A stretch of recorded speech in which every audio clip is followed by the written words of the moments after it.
How was that first practice? I think that was our best first practice. I wish I had a little more negatives other than a few snaps that were bad. We had a couple series with 2 false starts. But it was a pretty good practice. It really was. Coach, you got the tents out there with the air cleaners going for the guys. That's a big break for them, don't you think? Yeah, we're trying. We had something a few years ago. We had a donor support, getting these cooling systems. But for some reason, we couldn't import them into the state of Arizona.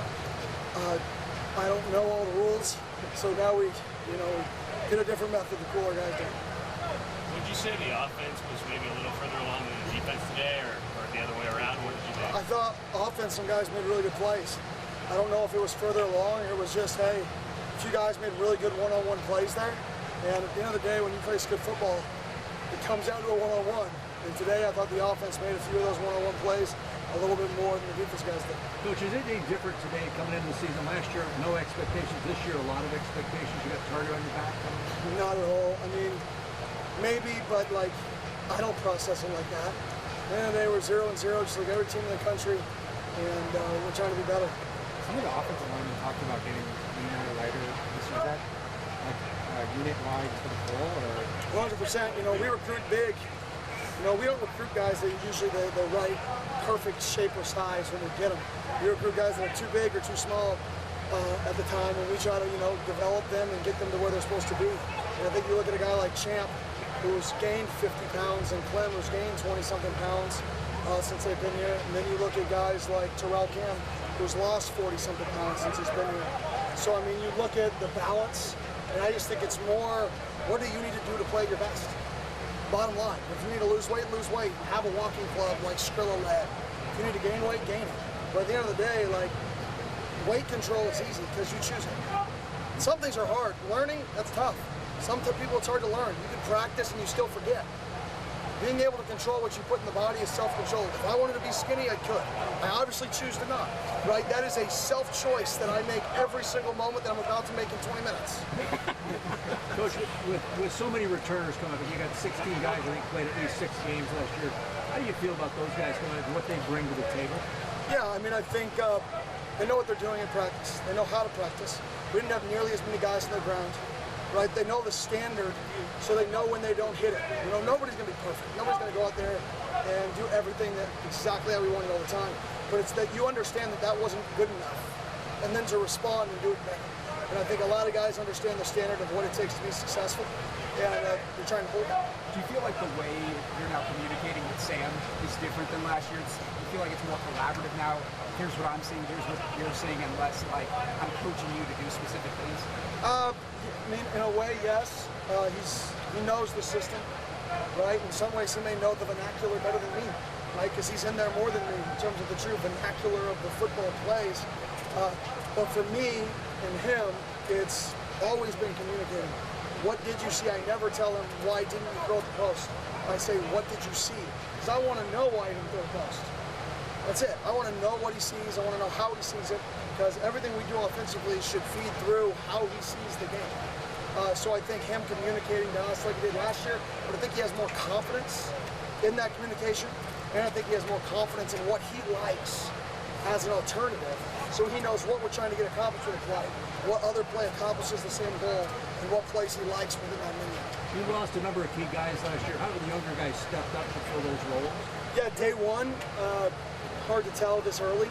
But I'll say this, our competitive depth is the best it's been by far. If you look out there on the field, there's a lot of guys who can play special teams for us. You don't know who those guys are going to be yet, so I would say our competitive depth is definitely the best it's been. How solidified are you on the 105 scholarship? Are there some guys that are going to continue at walk-ons? So we're solidified.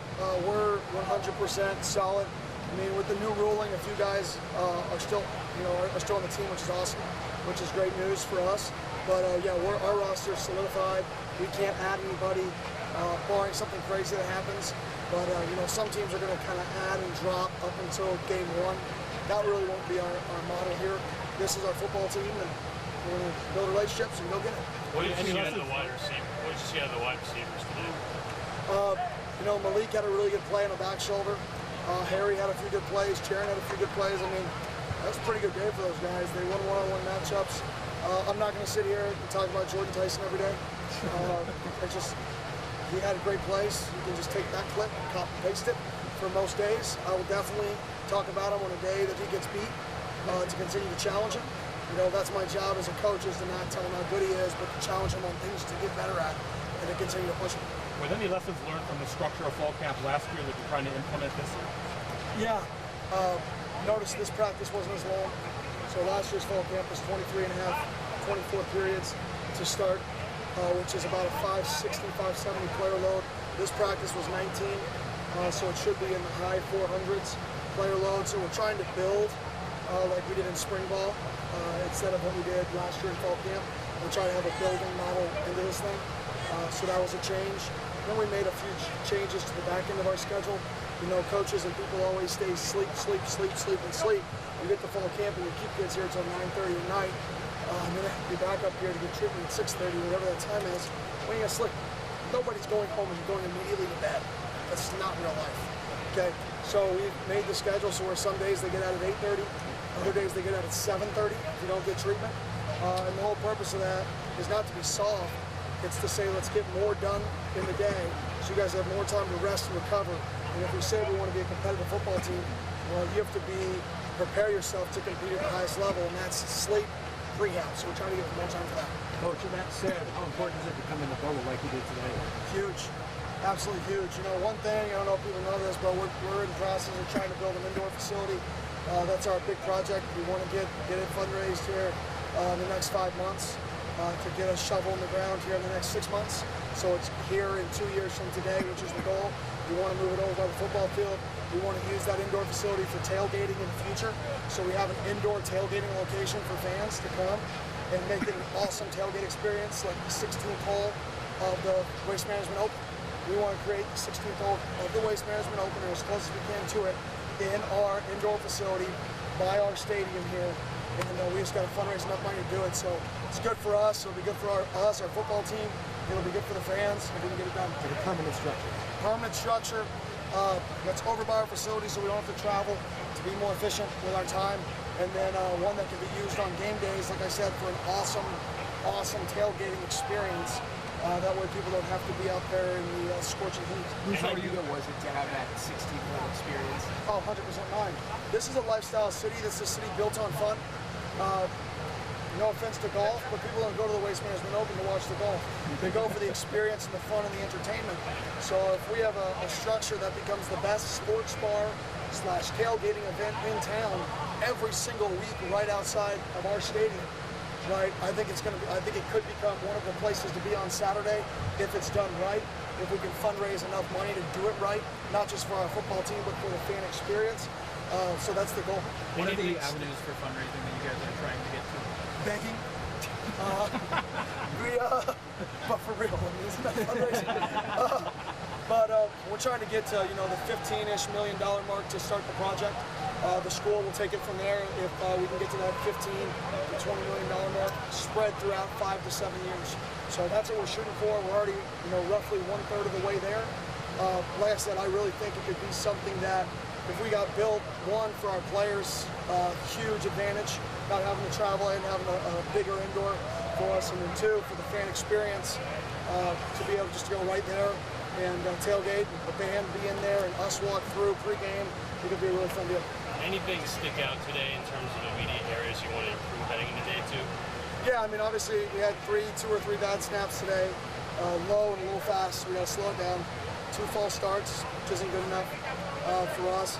Defensively, we had a few busts when we were getting out of like man zone calls, some combo call stuff. So we got to clean that up, especially vertically in the seam. I like to look at, and then some of the young guys understanding how to practice. Some of the times they were on the ground. The young guys, the third group was on the ground too much. The older guys were really good. Third guys, they'll learn how to practice and stay on their feet. Overall, you happy with Sam Lady? One more. Overall, you happy with the first practice? I thought that was our best first day. Like I said, I don't like to sing as many praises as I like to do, say more negative, especially when our guys are getting a lot of praise. But today's a good day. The one thing I'm not going to do is be fake just to say it. Today's a good day. Kudos to them. Tomorrow could be shitty. We'll find out. Thanks, Coach. Thank you. Appreciate it.